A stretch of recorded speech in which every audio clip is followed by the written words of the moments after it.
Good morning, good afternoon, good evening, wherever you are in this world of ours. I truly hope you're safe and above all, healthy.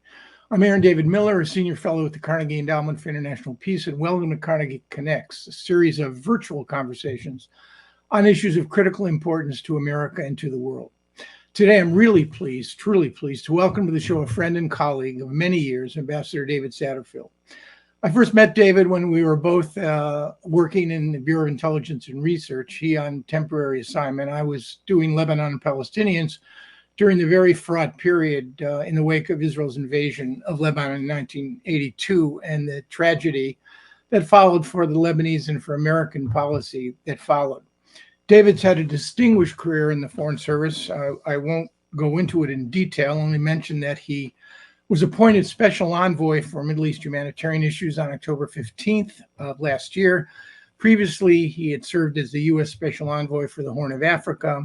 David has been a U.S. Ambassador to Turkey, Director General of the MFO, the Multinational Force and Observer Organization for Sinai, and his Middle East experience spans almost 40 years and includes assignments in Syria, Tunisia, Saudi Arabia, and of course, 2 tours in Lebanon. But what has always impressed me about David, aside from his diplomatic skills, are his analytical skills and his capacity to read the real estate of a complex region, I think, accurately, and to do so with great power and with great prescience. Seeing the world the way it is, I would argue, can be very discouraging, sometimes paralytic.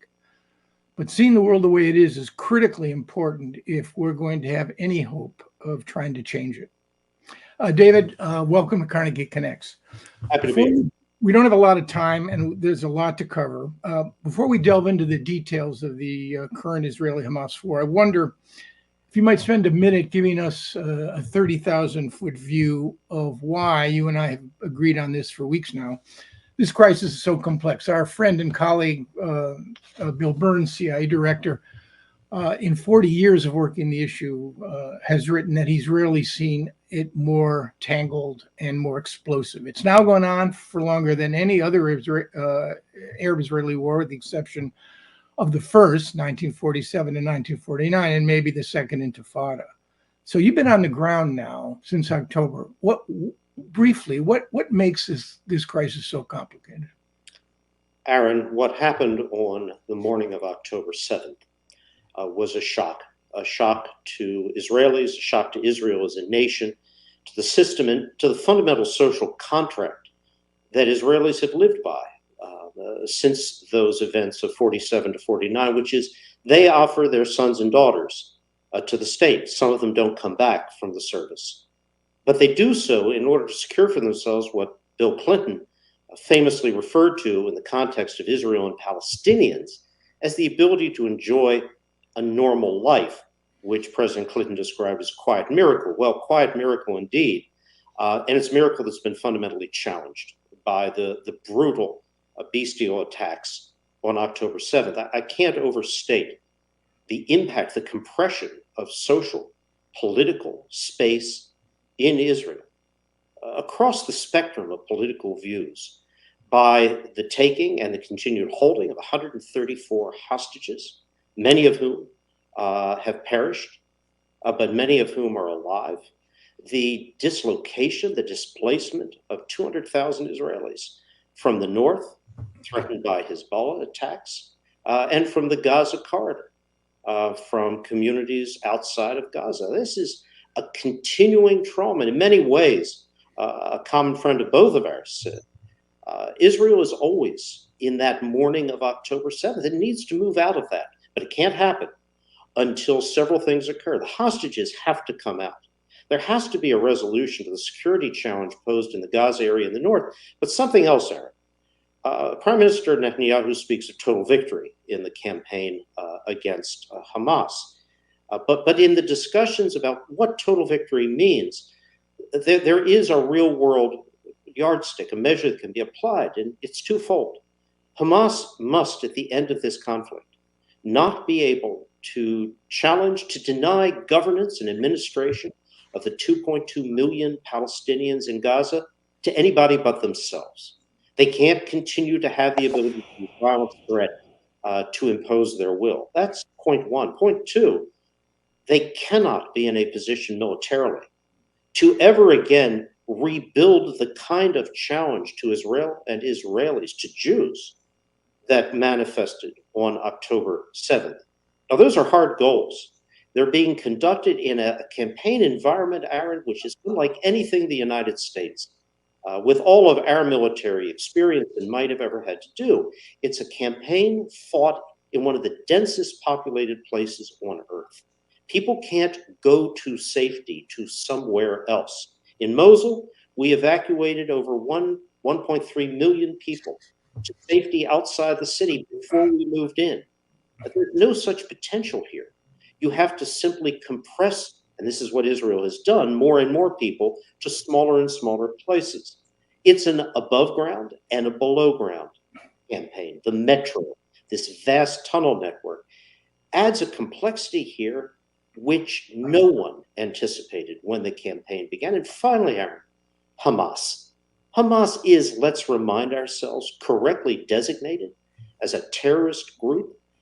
They care not a whit about the population, civilian population of Gaza. They've had 17 years in which to embed themselves in, below, among, beside the civilians of Gaza, who they ruthlessly have sacrificed, exposed to harm, in a calculated fashion. How do you achieve those goals, which Israel wants to see done, which we strongly support regarding Hamas, in this kind of environment?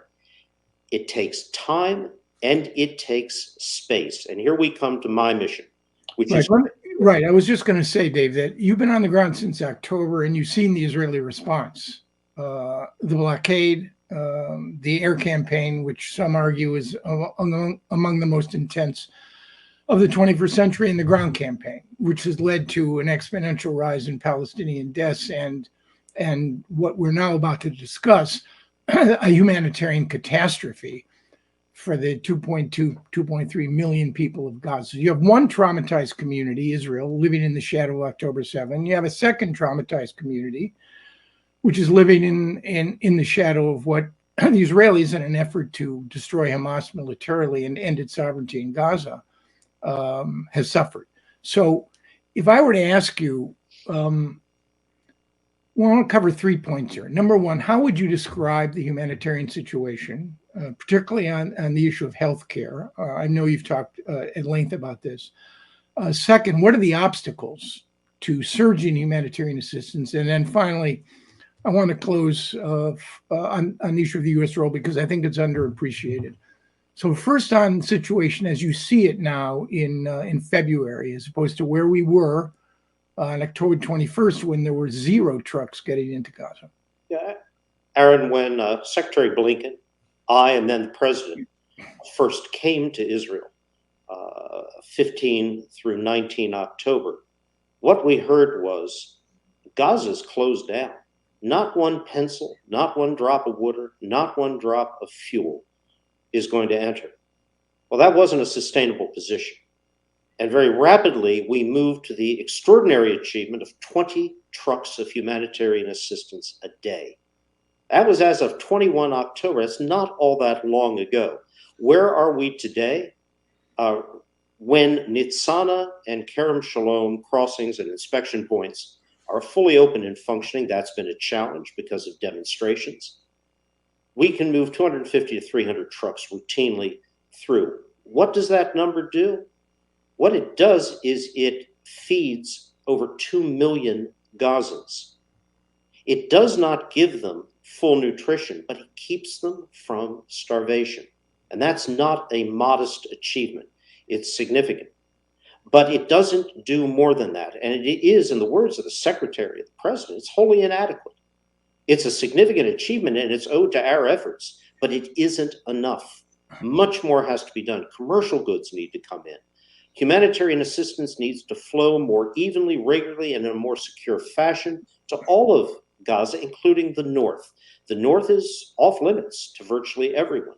Maybe 250 to 300,000 Gazan civilians are still there. We don't know for certain. But the north has to be accessed, and there has to be at-scale assistance. That is going to take further progress. But you asked, Aaron, about health. The health situation is miserable. Health facilities have been damaged in this fighting. It is Hamas which has utilized these facilities for its own purposes. There's an operation going on as we speak right now at Nasser Hospital. That operation has, according to Israel, uncovered in the hospital many who were involved in the October 7th attacks, the Nukba forces. But the overall consequence of compressing this extraordinary volume of people in a smaller and smaller place, 1.4, 1.5 million in Rafah alone, which had a pre-October 7 population of about 280, 300,000, it creates a crisis of sanitation, of potable water. Feeding can be managed. It's the health implications of this, particularly sanitation, that is critical. We're seeing disease indicators growing. It's winter. There are storms. That creates a further problem when there isn't adequate shelter. And most of these folks don't have adequate shelter. How do you fix this? You decompress this enormous imposed dislocation, and you allow folks to go to suitable shelter with humanitarian access and support back to the places they came from or to safer areas. That's easy to say. It is harder to achieve in this environment. I'm assuming, David, that the return to northern Gaza, even though I had thought several weeks ago there had been limited numbers of Palestinians returning, is blocked by the Israelis. Is that correct? The IDF is still engaged in kinetic activities in Gaza City and other places in the north, despite the campaign that began there in late October. Hamas has emerged again. It's fired rockets from Gaza City. It's challenged the IDF at numerous locations in the north. It's a dangerous place to be. The damage to roads have created a further obstacle. But despite all of this, we have insisted, the president, secretary, there's got to be access to the north, and it's got to be at-scale humanitarian assistance provided. Yeah, I'm assuming, if I were to ask you, what is the one key not to solving the humanitarian situation and beginning reconstruction? What is the one key to addressing the situation that now exists on the ground? Is it a extended pause, cessation of military activity for an extended period of time? Is that the single most important change that needs to occur before the international community, UN agencies, I want to get to UNRWA in a minute, can even hope to do more than feeding 2 million people? Is that the key? It is indeed, Aaron. Without an enduring ceasefire, and that ceasefire must be part of a hostage release, we do not support a standalone ceasefire. That would be a gift to Hamas. It's not something that we have supported or would support. But a hostage release, which is accompanied by a prolonged ceasefire or rolling extension of ceasefires or pauses, this would give the international community, it would give Israel the opportunity to see the at-scale movement of humanitarian assistance and commercial goods moving throughout all of Gaza. And by the way, it's also an opportunity to begin the decompressing of the trauma in Israel as they see their and our citizens come out. It's absolutely essential. Without a ceasefire, Aaron, what we all are doing, the U.S., the international humanitarian community, is dealing around the margins to prevent or mitigate a still worse situation emerging. It's not moving the needle further into the green. Right. I know you can't talk about the hostage negotiations, let alone the nature of the impasse that now separates Israel and Hamas in the negotiations. I'm wondering, though, whether or not Ramadan and Rafah, to some degree, have perhaps begun to accelerate the calculations of both Israel and Hamas. And I have to remind myself, despite external pressures from any number of quarters, this conflict has been driven. I have to remind myself of this every single day because the Middle East is littered with the remains of great powers who thought wrongly they could impose their wills on smaller ones. That this is the trajectory of this conflict is driven by Israeli needs and requirements and Hamas's needs and requirements. and that's a very difficult proposition, I think, to accept. But is it possible to imagine that we could be looking at? I know there's been some progress, and I know nothing is certain on this score. But has the urgency in your judgment, and I'm not asking you to comment on the details, has the urgency of the situation, which is the one factor that usually brings successful negotiations to a close, has that increased in your judgment? Without going into the details, Aaron, I believe it has. We believe that a deal is possible. It's not there yet, but we see it as an achievable thing. Yeah. There are difficult issues involved in concluding that deal, but it can be done. And look, Hamas has suffered by this military campaign. There is no question that as Israel has advanced, has entered the tunnels, has gotten much better information on leadership structures, the way they worked, they're feeling squeezed. So yes, I think there are building pressures. In Israel itself, I think the urgency here is simply a national urgency. People want to see the hostages come out. Right. But I would say they want to see them come out at a price, and there's an understanding there will be a price to be paid, as there have been in previous such situations. But it's a price that has to be commensurate with what is being achieved in terms of, we hope, everyone coming out. Before we leave the assistance question, I've got a couple points I want to raise with you. Number one is on UNRWA. Allegations of complicity of a dozen or so employees, further charges by the Israelis that as many as 10% of the, 13,000 during normal periods, UNRWA staff now down to 3,000. Suspension of assistance by the United States and others. Can I assume that our position on UNRWA right now is to identify other UN agencies and NGOs, WFP, UNICEF, and others, Aaron, through which we're going to channel our assistance? Several points. First, the executive branch of the administration has suspended assistance to UNRWA. Second, Congress has made clear in the several different legislative vehicles that have emerged from the Senate that U.S. funding for UNRWA, this is all of UNRWA, will stop. It's not a suspension, it is a prohibition on providing further funding. We believe, third critical point, that the functions performed by UNRWA right now that are relevant to the situation in Gaza, delivery of assistance, logistics and management of that delivery, the feeding programs that UNRWA itself manages as opposed to delivering to others, the system of medical care UNRWA directly provides, its shelter program, those need to be sustained. And the way to sustain them in this situation, given our own suspension, given the congressional so far mandates that UNRWA will not be funded in the future, is to find a way to continue the UNRWA functions. Now, UNRWA and its staff are the largest by far single entity in Gaza for provision of this kind of assistance. World Food Program has 70 staff in Gaza. UNRWA has 3,000 engaged in these particular operations, 13,000 overall.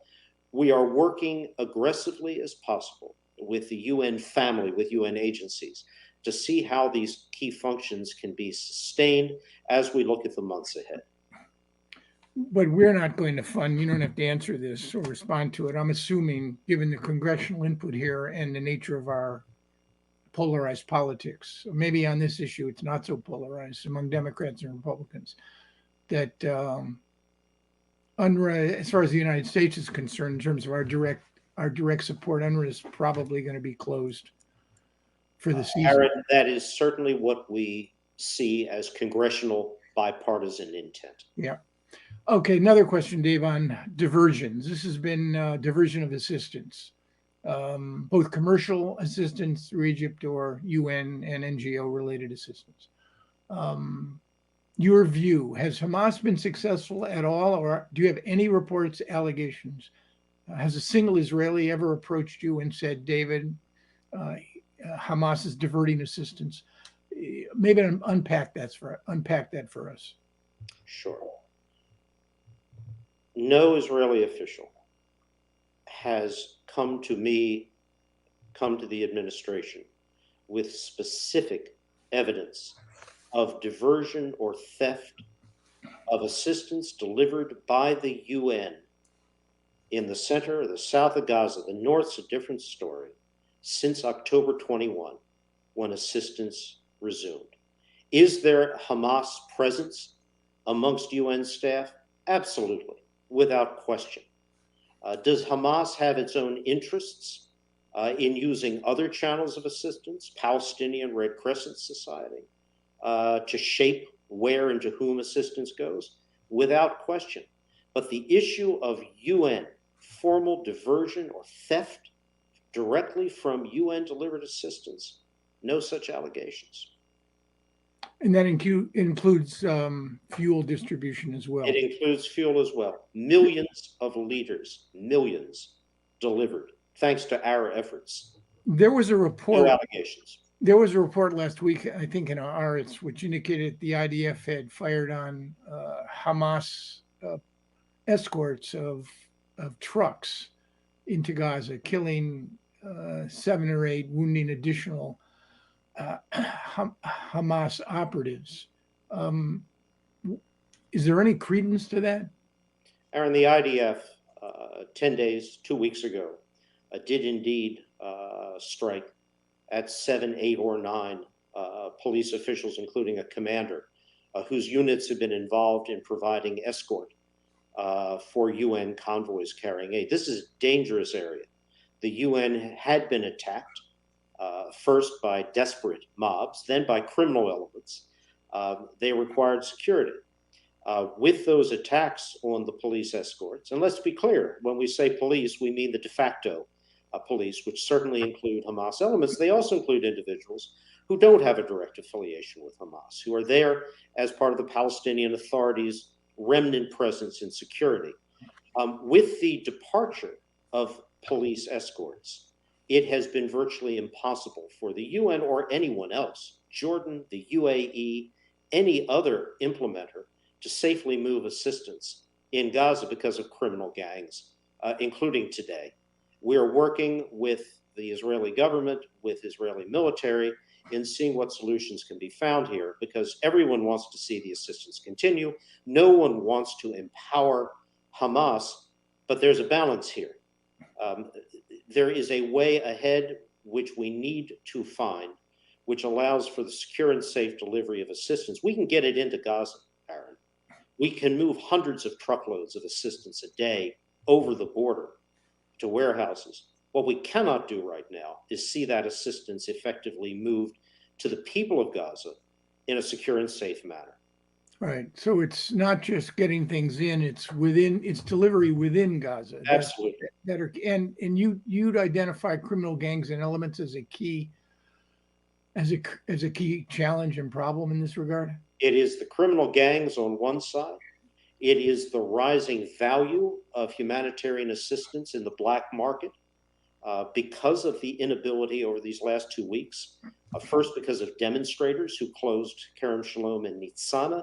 Now, because of the attacks on UN convoys and others, the value of things has risen, which only feeds a vicious cycle to impel more criminal activity. The solution here is to be able to again move at scale distribution in a safe and secure manner. That's going to require some form of security escorts to return.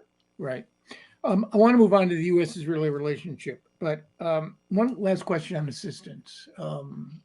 And I realize you're working with the Israelis and the Egyptians. I'm not trying to put you in a difficult position, but to what degree are each of those actors, particularly on the Israeli side, given the toxic environment in Israel against the provision of humanitarian assistance into Gaza? For any number of reasons, the Israeli press, Israeli television are not carrying much in the way of, by and large, mainstream Israeli media on the suffering and desperation of Palestinians in Gaza. But to what degree are the Israelis an obstacle to the provision of assistance? There are reports about dual-use items, which are done on a pretty arbitrary basis. One day, vitamin powder is put on the list of a prohibitive item, or an X-ray machine. Is that a legitimate charge, David? Aaron, if you asked the vast majority of Israelis, and pollsters do, what their view is of Gaza, it would not be in support of robust humanitarian assistance to the individuals who, in their view, perpetrated October 7, hold their hostages, and who they believe benefit from this assistance. Now, we, the United States, the international community, and the government of Israel have a different view on this, which is providing the maximum degree of humanitarian support under the extraordinarily difficult, challenging circumstances of a kinetic campaign above and below ground, compression of populations, is itself an absolutely critical element in preserving and extending the time and space for the achievement of the strategic objectives in Gaza, which we support, and it is also morally right and correct to do. Let's not instrumentalize wholly humanitarian assistance. It's also the right thing to avoid 2.2 million people, men, women, and children, from suffering when there is a way to mitigate that suffering. That's important too. It's important for Israel, not just today, but for Israel and Israelis into the future, as it is for Americans. All right, so let's move on to the U.S.-Israel relationship. The question I'm asked most frequently, 5 months in, is the president's support for Israel has been extraordinary by any standard, and many reasons to explain it. He, alone among American presidents, feels himself a part of the Israeli story. He's got this unique bond with the people of Israel, the idea of Israel, the security of Israel, not so much for the current government or the current prime minister. But if you had to step back and explain, we've tethered ourselves to Israeli war aims, and it's very hard 5 months in to fundamentally choose another direction. If you had to explain it, why this preternatural bond and support for Israel during this crisis, David? I can actually give you on this one, Aaron, a pretty straightforward answer, because President Biden believes it is the morally correct thing to do. That the slaughter of Jews on October 7 has to be met with a response. It's not retaliation, it's not revenge, but a response for the sake of the people of Israel and their future that prevents this from ever happening again or anything like it, that prevents Hamas from emerging as the victors here. The president sees not just Israel, and its future is tied to that outcome in which Hamas is not able to project itself as the winner. He sees it as important for the region as a whole, and he's absolutely correct to do that, as well as for broader U.S. interests. But at the core, it is because he believes it is the right thing to do. You know, it's not rare among American presidents, but it is extraordinary the degree of moral clarity that the president has brought to the Israeli trauma. It's harder, and this is where it gets extremely complicated, to bring the same sort of moral clarity, obviously not to Hamas, but to the suffering, the deprivation, the exponential rise of Palestinian deaths in Gaza. It's a hard sort of balance to maintain. It is, Aaron. And look, it is a hard thing to maintain, and I don't use the term balance. I would say it's full moral clarity that looks at all elements of this situation. Secretary Blinken has spoken publicly on many occasions directly to this issue. And in his last visit Wednesday, a week ago, to Israel, what the secretary said was Every death diminishes us. Every death is a kick in the gut, is a phrase he's used in the past. But he spoke in the last visit about dehumanization. Hamas dehumanized the Israelis, the Jews that it killed on October 7th. It dehumanizes every day the hostages that it holds. But it's critical that Israel and Israelis, the world, we, not dehumanize the innocent civilians or Palestinians more broadly of Gaza and beyond. Those who want a much tougher administration response to this war with respect to Israeli actions and conduct want the administration to exercise the leverage that it, on paper, clearly has. Slow walking or restricting military assistance, changing the U.S. voting pattern. In New York, abstaining or voting for UN Security Council resolution, creating even a sustained public frame by the president that Israel's conduct and behavior is undermining the nature of the U.S.-Israeli relationship. None of those things have happened. And, you know, my own sense, and I'd like you to react to this, is that beyond the emotional support, beyond the domestic political repercussions, and it works both ways. Progressive Democrats are alienated. The president's caught between a Republican Party, that is the Israel can do no wrong party, and a divided Democratic Party, is the practical reality that without Israeli agreement to the one factor that would cease military activity, surge humanitarian assistance, release the hostages, that in the end, making a pariah out of Benjamin Netanyahu denies the administration what it really needs, David, which is an Israeli-Hamas deal. Without that, I don't see where U.S. policy toward this entire conflict goes. How much of the restraint on the part of the administration is because of this? We talked about this earlier, about because of the investment trap that we are in, that the Israelis are in, that Palestinians are in. How much of it is a practical recognition, whatever his personal relationship and view of Benjamin Netanyahu, that agreement is essential? Aaron, this is much bigger in terms of the calculations that the president, I would say any president, has to make in this circumstance than a personal relationship. It has to do with what is effective in achieving the goals of eliminating, reducing, degrading Hamas's ability to remain the governing force in Gaza, to remain a threat to Israel, to the region as a whole. Getting the hostages out is absolutely essential. There can't be a higher priority right now for Israel or for us than achieving the release of the hostages, all of the hostages. Everything else is subordinate to or secondary to that critical goal. And the president concludes rightly, I certainly believe, that to threaten the fundamental pillar of support right now for Israel, our military assistance, would both be wrong to do in a moral sense, but also absolutely counterproductive to the objectives we want to achieve. What would it give to Hamas to see that kind of step taken?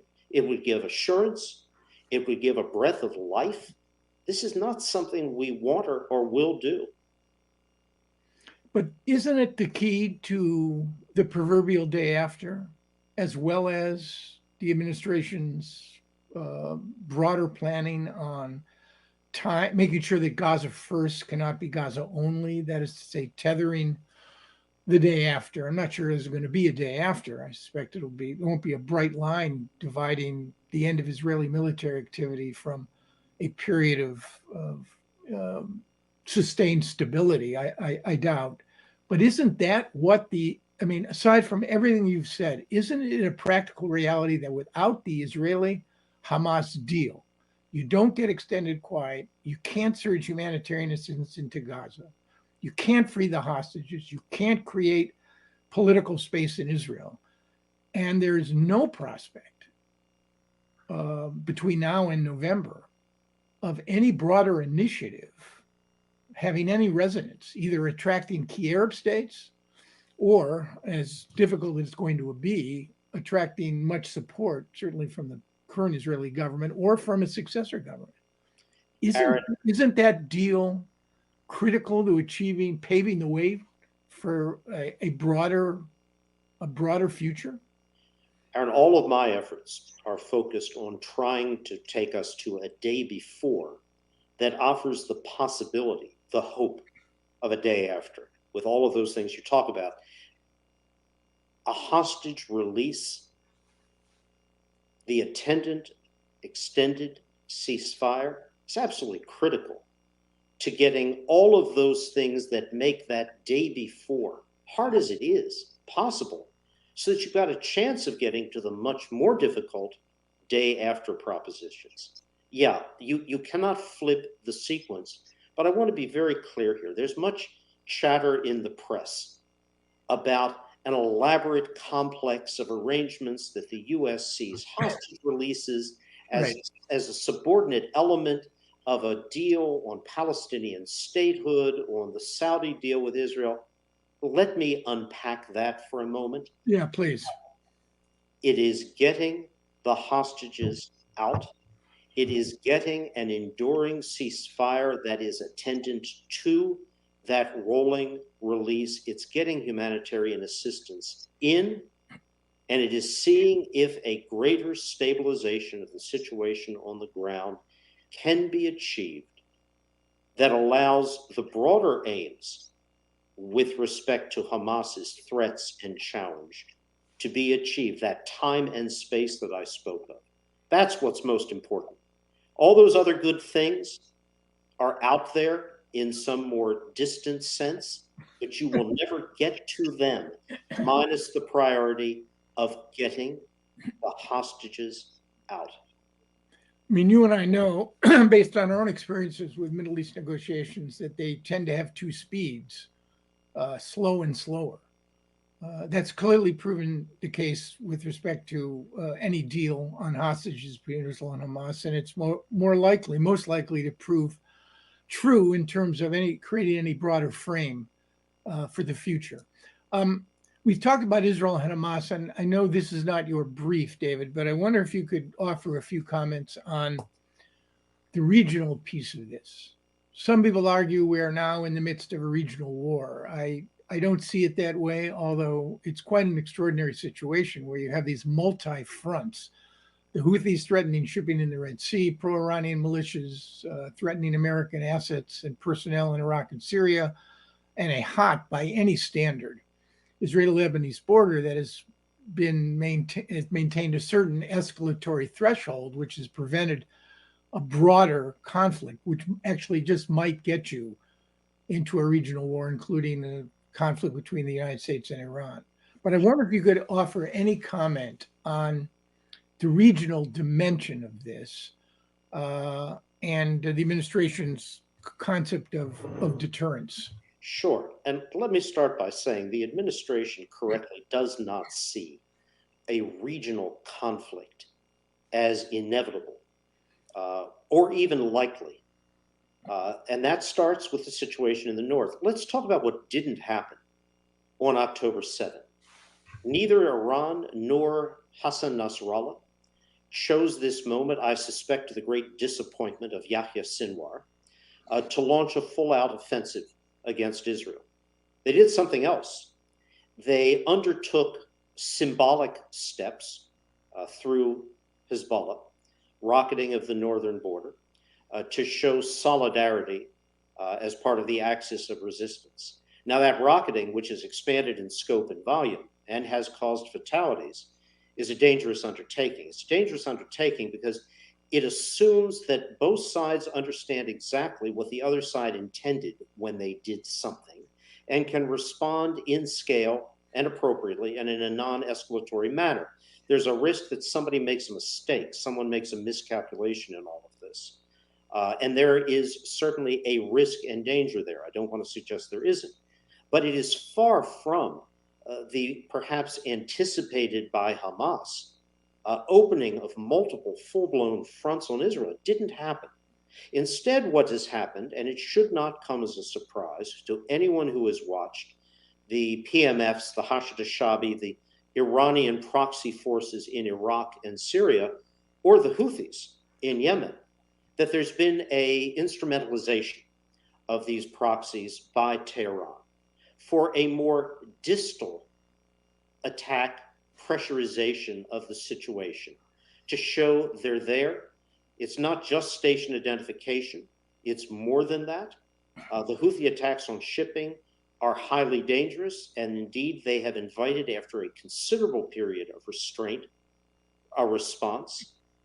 The popular mobilization forces, the Iranian proxy elements in Iraq, have caused U.S. fatalities, serious injuries, and retaliation is now taking place there as well in what Secretary Austin and others have said will be a rolling process which we will not announce in advance. None of this means a regional war or conflict is inevitable. It means that Iran is using its assets in Iraq, in Syria, in Yemen, and Nasrallah and Hezbollah to both signal it is solid with Hamas, but perhaps in a way that Tehran believes will not bring retaliation directly on themselves. That is a tale yet to be fully told. If Iran persists in these attacks, the risk is always there that they will do something which absolutely requires a more direct as opposed to indirect U.S. response. One insider question. Aaron, I just add to that. I'll go back to October 19th, the president in Israel. The president spoke to this whole issue. For those in the region who would take advantage, who would instrumentalize this situation in Gaza, I got a word for you. Right. Don't. Right. Let me ask you an insider question. It's been reported in the press that during the first several days following the October 7th Hamas terror surge, that the Israelis were seriously considering preempting Hezbollah with a major operation, and that that did not occur in large part because President Biden turned it off. Can you comment on that at all? When I said we do not see a regional conflict as inevitable or even likely, what that means is the utmost, the highest degree of coordination, exchange of information, dialogue with Israel to ensure there's no misinterpretation of information. There is no unintended escalatory step taken. And that has certainly been our position since October 8th, and I won't go beyond that. Right, I understand. Look, David, first of all, thanks for everything you've done. It's, if anyone had a mission impossible, it was you. Starting with 0 trucks on October 21st to 250 to 300, it's far cry from what is required, but it's something. And frankly, David, I would suggest humbly that if it wasn't for President Biden's intercession on the humanitarian side, there might be absolutely no aid getting to Gaza. Aaron, let me take you were part of that. Let me take a moment, though, in closing, to reinforce what you just said. You know, we're accused of not doing enough. We accept that. President, Secretary Blinken, Jake have all said it's not enough. It's not adequate. We admit, we acknowledge. Look what we've done. We have moved from 0 millions of liters to fuel to hospitals, to bakery, thousands of metric tons of flour as a result of our funding, our efforts, moved to feed 2.2 million people in Gaza. Kerem Shalom is opened as a critical point of inspection and movement of goods. A channel from Jordan has been established. None of this would have been possible without our sustained leadership and our willingness to go at it morning and night working with partners in the region, partners in Israel, to make this possible against extraordinary countervailing forces, which we understand. We fully understand. But the imperative of doing all we can do, inadequate though it may be, on the humanitarian front, it's intrinsic to all of those broader strategic goals. David, let me thank you for sharing your time and your expertise. I know you're headed back, and we all wish you well. To Carnegie Next viewers, stay tuned February 27th. I'll be sitting down with David Rennie, the Economist Bureau Chief in Beijing, for a discussion of, are we getting China right? Thanks again to everybody for their participation. And David, thank you so much, and safe travels. Thank you, Aaron.